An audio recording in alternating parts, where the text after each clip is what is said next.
Hello friends, welcome to so happy. வாங்க இன்றைக்கி என்ன வீடியோவில் பார்க்க போகிறோன்னா வாழைப்பூ சட்னி தாங்க செய்ய போகிறோம். எப்படி செய்கிறதுன்னு பார்க்கலாம். என்னென்ன தேவைன்னு பார்த்துக்கலாம். முதல்ல ஒரு 10 பல்லு பூண்டு, ஒரு 3 கொட்டை புளி, ஒரு அரை டீஸ்பூன் சீரகம், ஒரு டேபிள் ஸ்பூன் மல்லி, வரமல்லி, ஒரு டேபிள் ஸ்பூன் கடலைப்பருப்பு, 2 டேபிள் ஸ்பூன் உளுத்தம்பருப்பு, காரத்துக்கு வரமிளகா ஒரு 6 வரமிளகா எடுத்திருக்கேன். இது கொஞ்சம் காரம் நல்லா உரைக்கனால நான் கம்மியாக எடுத்திருக்கேன்.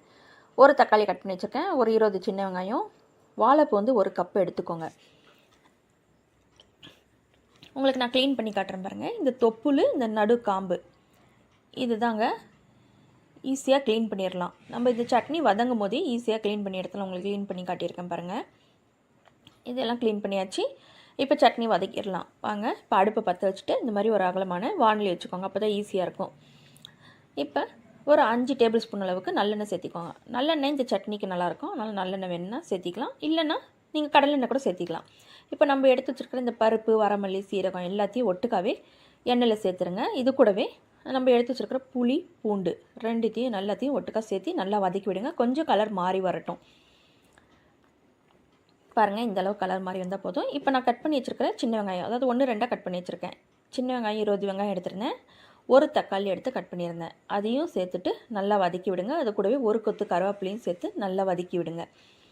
பாருங்கள், இந்தளவு கலர் மாறி வரணும் போதும். இப்போ வந்து உப்பு சேர்த்திக்கோங்க. ஒரு டேபிள் ஸ்பூன் அளவு உப்பு சேர்த்துட்டு கடைசியாக வந்து இந்த வாழைப்பூவை வந்து நல்லா கழுவிட்டு சேர்த்திக்கோங்க.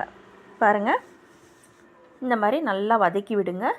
கொஞ்சம் கலர் நல்லா வதங்கி வரட்டும். உங்களுக்கு பார்த்தாவே தெரியும் இந்த அளவுக்கு நல்லா கலர் மாறி வந்திருக்கு. இது கரெக்டாக இருக்குது. இப்போ அடுப்பை ஆஃப் பண்ணிவிடுங்க. இது ஆப்ஷனல் தான். உங்களுக்கு வேணுன்னா சேர்த்திக்கலாம், என்ன ஸ்கிப் பண்ணிடலாம். ஒரு சின்ன துண்டு வெல்லம் சேர்த்திக்கிறேன். இது அதனுடைய காரம், அதனுடைய இப்போ அந்த துவர்ப்பு தன்மை எல்லாத்தையும் பேலன்ஸ் பண்ணக்கூடியது ஒரு சின்ன துண்டு வெல்லம். இப்போ இதை சேர்த்து நல்லா ஆற வச்சுட்டு அரைச்சிட்டு பார்க்கலாங்க. பாருங்கள், நல்லா நான் அரைச்சி எடுத்துட்டேன். ஆற வச்சுட்டு இதை ஒரு பவுலில் சேர்த்துக்கோங்க. ரொம்ப கெட்டியாக அரைச்சிருக்கேன். உங்களுக்கு தண்ணி சேர்த்துக்கோங்க. பாருங்கள், ரொம்ப கெட்டியாக இருக்குது. இது வந்து சுட சாதத்தில் போட்டு பிசைஞ்சு சாப்பிட்லாம். இட்லி, தோசைக்கெல்லாம் சூப்பராக அருமையாக இருக்குங்க. பாருங்கள், ரொம்ப கெட்டியாக இருக்கிறதுனால இதில் மிக்சியிலே இன்னும் கொஞ்சம் தண்ணி கலந்து விட்டு சேர்த்திருங்க. அவ்வளோதாங்க, தண்ணி கலந்து விட்டு சேர்த்திட்டேன். இப்போ யூஸ்வலாக நம்ம நார்மலாக தாளிக்கிற மாதிரி எண்ணெய் ஊற்றி கடுகு, உளுத்தம்பருப்பு, கருவேப்பிலை சேர்த்துட்டு நல்லா தாளித்து இறக்கிட்டேன்.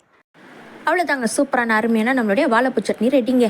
இதே மாதிரி நீங்களும் செஞ்சு ட்ரை பண்ணி பாருங்கள். இந்த வீடியோ உங்களுக்கு பிடிச்சிருந்தா லைக் பண்ணுங்கள், ஷேர் பண்ணுங்கள், கமெண்ட் பண்ணுங்கள். மறக்காமல் நம்ம ஸோ ஹாப்பி சேனலை சப்ஸ்கிரைப் பண்ணிவிடுங்க. தேங்க்யூ.